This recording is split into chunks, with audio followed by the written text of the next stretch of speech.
बाहर निकल पाता, निकासी की व्यवस्था नहीं है, जहां झोपड़ियां है, जहां टूटे हुए मकान है बिना प्लस्तर के, जहां गरीब माए आंसू बहा रही है कि कब उनका जीवन बदलेगा, जहां मेरी बहनें इंतजार कर रही है कि उनकी किस्मत कैसे बदलेगी, उन बस्तियों में अगर आज कोई जाता है, कहता है ताऊ जी, चाचा जी, भैया जी, सर पे हाथ रख दो, चाय P low, cold drink P low, अपने घर का खाना खिला दो, नमस्ते करता है, सलाम करता है, ईद मनाने की बात करता है, दिवाली होली मनाने की बात करता है, तो ये इस वजह से करता है कि आपकी उंगली में वो ताकत है, जिसको चाहो कुर्सी पे बिठा दो, जिसको चाहे जमीन पे पटक दो। ये बाबा साहब मेरे लोगों सोच के देखो, अगर ये वोट का अधिकार चला जाए आपसे, जिस गांव में जिसपे वोट नहीं होती, कोई छोटा चुनाव देख लेना प्रधानी का, उसके दरवाजे पे कोई नहीं जाता है। जाता है क्या? बताओ जोर से, जाता है क्या? आपके घर अगर कोई मेहमान आ जाए जिसकी वोट ना हो, क्या उसके भी कोई ऐसे ही पैर पकड़ता है क्या? क्यों नहीं पकड़ता? क्योंकि उस पर वोट नहीं है। तो ये बाबा साहब अम्बेडकर ने ऐसा हथियार आपको दिया है, ऐसा हथियार दिया है कि ये करोड़ों रुपए से कीमती है मेरे लोगों, 5 किलो राशन पे, चंद पैसों पे, शराब पे भावनात्मक होके अगर आप अपने वोट को किसी को दे देते हो, तो आप अपने लिए खाई खोद लेते हो। वोट दो धारी तलवार है। अपने व्यक्ति को दिया जो आपकी लड़ाई लड़ रहा है, तो उसको ताकत मिलेगी, उसको ताकत मिलेगी, तो वो ताकत आपकी होगी।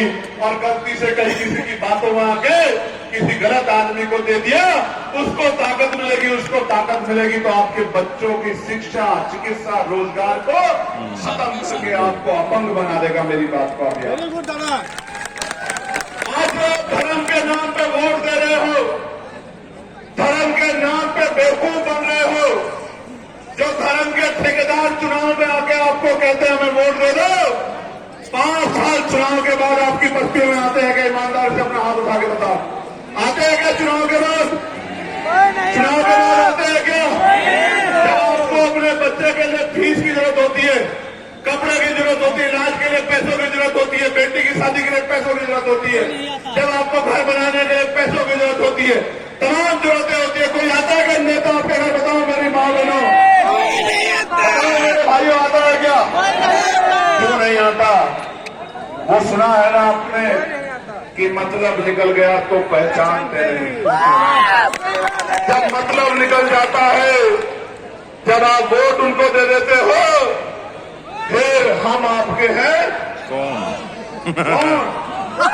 हम आपके हैं हाँ। फिर यही बात आती है जब उन बड़े बड़े लोगों के दरवाजे आप जाते हो, तो वो दरवाजे से आपको लौटा देते हैं कि जाइए अपने घर, आप कौन?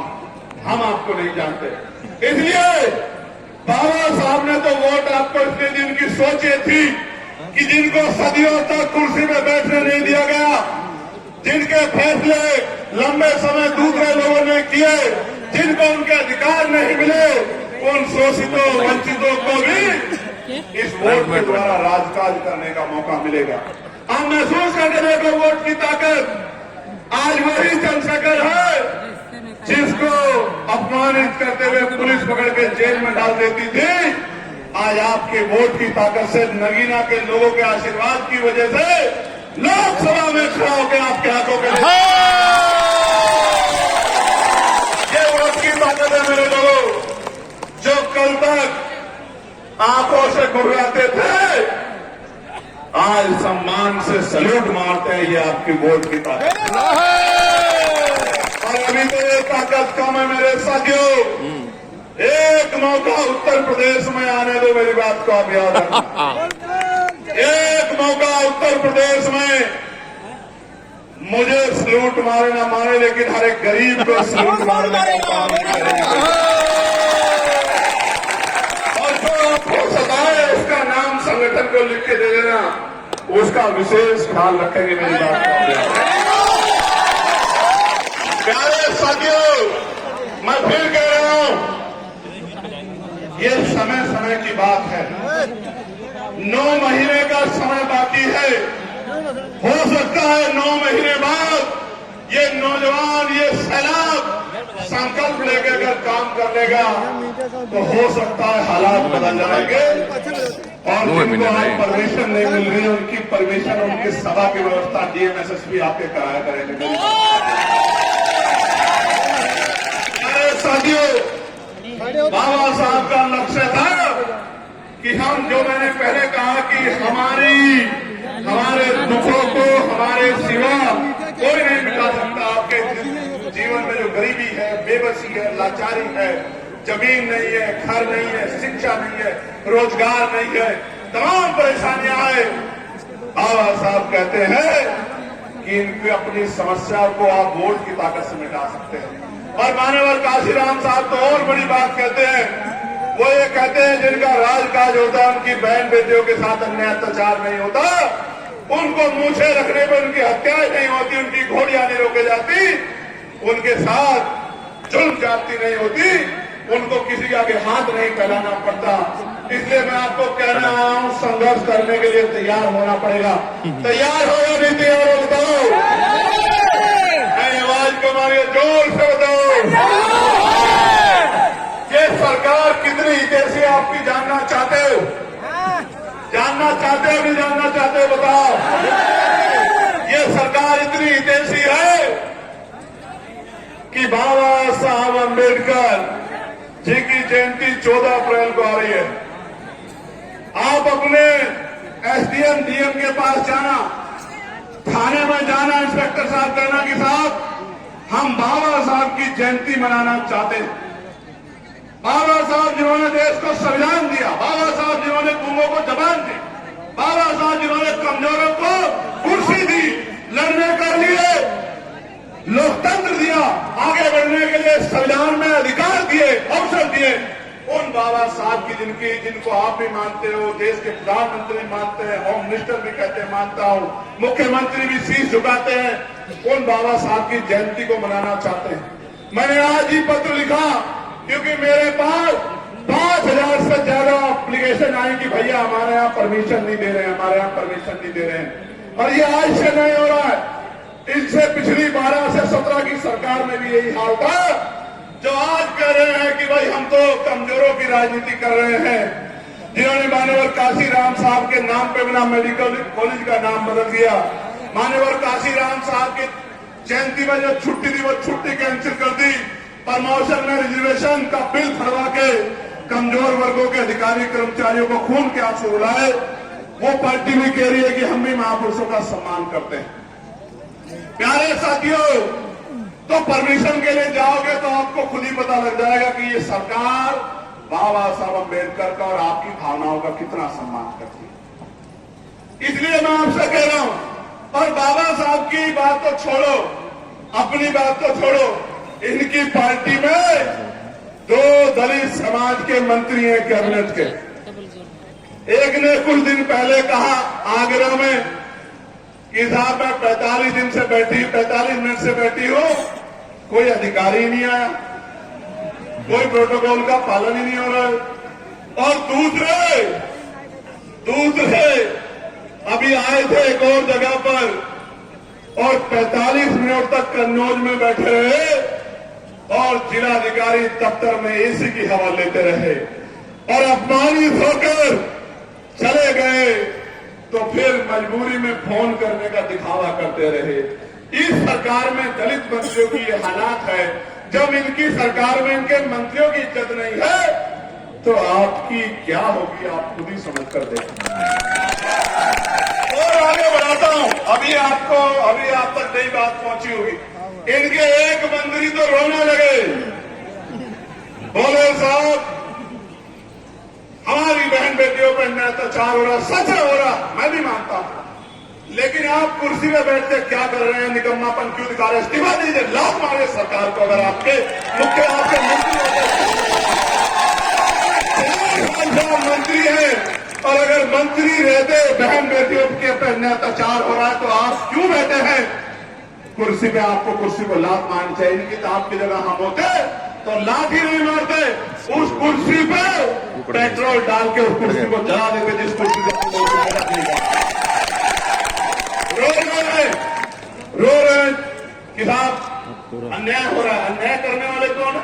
अन्याय करने वाले कौन है? दलित समाज के मंत्री को तो हालात है, पिछड़े समाज के मंत्री तो रो रहे हैं, लेकिन यहां लखीमपुर खीरी में भी एक पिछड़े वर्ग के विधायक हैं। लखीमपुर खीरी में भी इतना बड़ा समाज पूरे प्रदेश में 40 से ज्यादा विधायक, 10 के करीब सांसद, और थप्पड़ लगा बहुत जोर के, आपने देखा नहीं। उनकी गलती नहीं है। मैं दलित पिछड़ों को समझाता हूं, मुसलमानों की बात तो पीछे भी कर दो, मैं दलित पिछड़ों को समझाता हूं कि वोट आपका लेंगे और थप्पड़ भी आपको लगाएंगे, मेरी बात को। और आज तक शायद कोई कार्रवाई नहीं हो पाई, क्योंकि सरकार के मुख्यमंत्री के सजातीय लोगों का मामला है, तो फिर तो थप्पड़ दलित पिछड़ों को खाना ही पड़ेगा।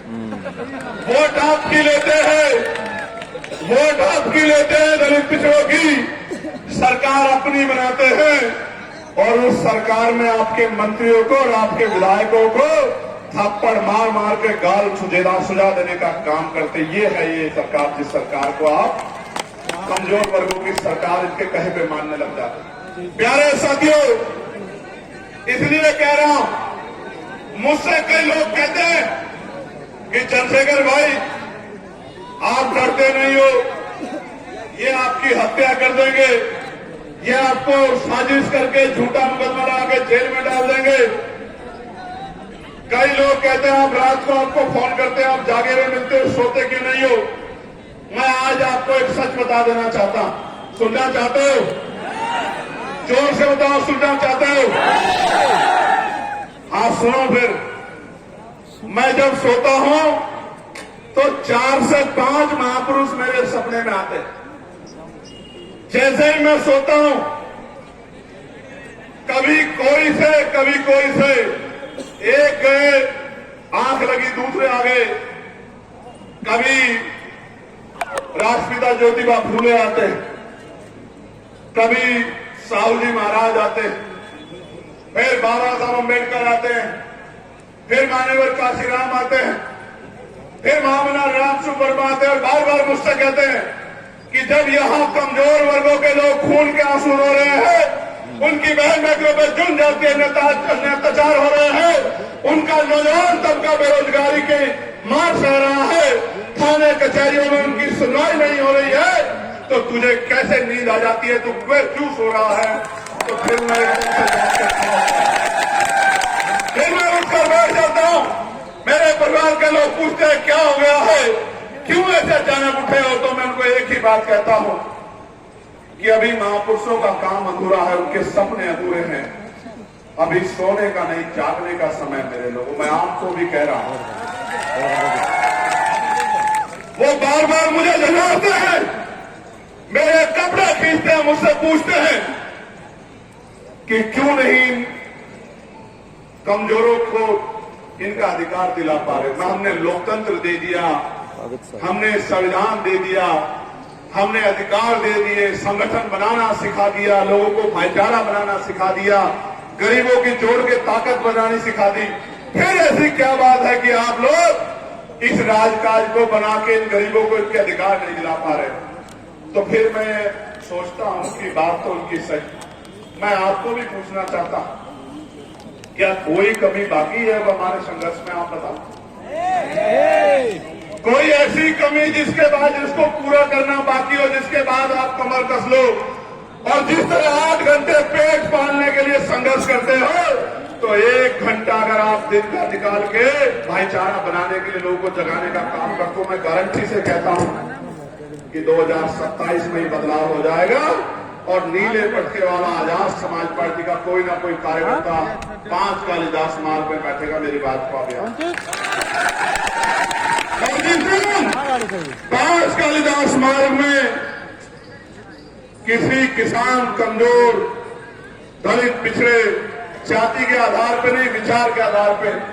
जाति वालों का तो मैंने आपको बता दिया कि डीएम नहीं आता, एसडीएम नहीं आता, एडीएम नहीं आता, एसएसपी नहीं आता, और थप्पड़ खाने पड़ते हैं और मंचों पे रोना पड़ता है। जो बाबा फूले, साहू, पेरियार, काशीराम साहब के विचार को मानने वाला हो, जब ऐसा आदमी, ऐसा आपका बेटा, आपका भाई, आपकी बेटी जब 5 कालिदास मार्ग में बैठेगी तो जब बैठेगा तो मेरी बात को याद रखना, आपको किसी दफ्तर के बाहर जाके लाइन नहीं लगानी पड़ेगी। मेरे लोगों को याद रखना, जिस काम के लिए आज दफ्तरों के बाहर लाइन लगाते हो, वो काम करने के लिए अधिकारी आपके मोहल्ले में आके टेबल कुर्सी लगा के आपका काम किया करेंगे। मेरी बात को आप याद रखना। ये चंद्रशेखर आजाद का वचन है ना आपको, ये वचन है चंद्रशेखर आजाद का आपको। जिन अधिकारियों के दफ्तरों में आज इस सरकार में आप पूरे दिन कागज लेके बैठे रहते हो और कोई सुनने वाला नहीं होता, और अधिकारी बड़ा आदमी आता है, सीधा अंदर जाता, मिलके चला जाता है, और जब अधिकारी कमरे से बाहर निकलता तो घूरते हुए कि पता नहीं कहां से आते गरीब लोग। आज जिनको इस तरह का जुल्म सहना पड़ रहा है, जो कागज लेके यहां खड़े और वहां से रो रो के कह रहे हैं कि हमें बचा लो बचा लो, मैं उन सब गरीबों को कहना चाहता हूं, अगर आपने काम किया, नौजवानों याद करो, मैंने बताया ना, शहीद आजम सरदार भगत सिंह 24 साल के भी नहीं थे, करतार सिंह सराभा 19 साल के थे। मैं आपको कहना चाहता हूं, अगर आपने अपनी शक्ति को पहचान लिया और मेरी बात पे पहरा देके आपने काम किया, भाईचारा बनाया, एक एक वोट को तैयार किया, संगठित करके आजाद समाज पार्टी का बटन दबाया, तो मैं आपको कहना चाहता हूं कि किसी गरीब को किसी अधिकारी के दफ्तर के बाहर बैठकर इंतजार नहीं करना पड़ेगा। जब वो गरीब, हालांकि समस्याओं का हल तो योजनाओं से हो ही जाएगा, लेकिन कहीं कोई घटना होगी तो उस जिले के अधिकारी चैन से नहीं सोएंगे, वो भी उसी हालात में रहेंगे जिस हालात में गरीब परिवार हमारे रहते हैं। मेरी बात को आप याद रखें। प्यारे साथियों, यहाँ गुलदार की बड़ी समस्या है या नहीं है बताओ? मेरे यहाँ पर भी उधर नगीना में है। आपने देखा होगा 4-5 दिन पहले मैंने इस मामले को उठाया, और मैं आपको बताना चाहता हूं सरकार किस तरह हमसे भेदभाव करती है। गौर से सुनो, इन बड़ी बड़ी गाड़ियों वालों को गुलदार कुछ नहीं कहता, नहीं कहता ना। आपने सुना भेड़िए ने, गुलदार ने किसी गाड़ी वाले को पकड़ लिया? नहीं पकड़ता ना। क्यों नहीं पकड़ता? कि वो बड़े बड़ी गाड़ियों वाले अपनी गाड़ी से निकलते हैं, साइकिल से, पैदल से, मोटरसाइकिल पे कौन निकलता है?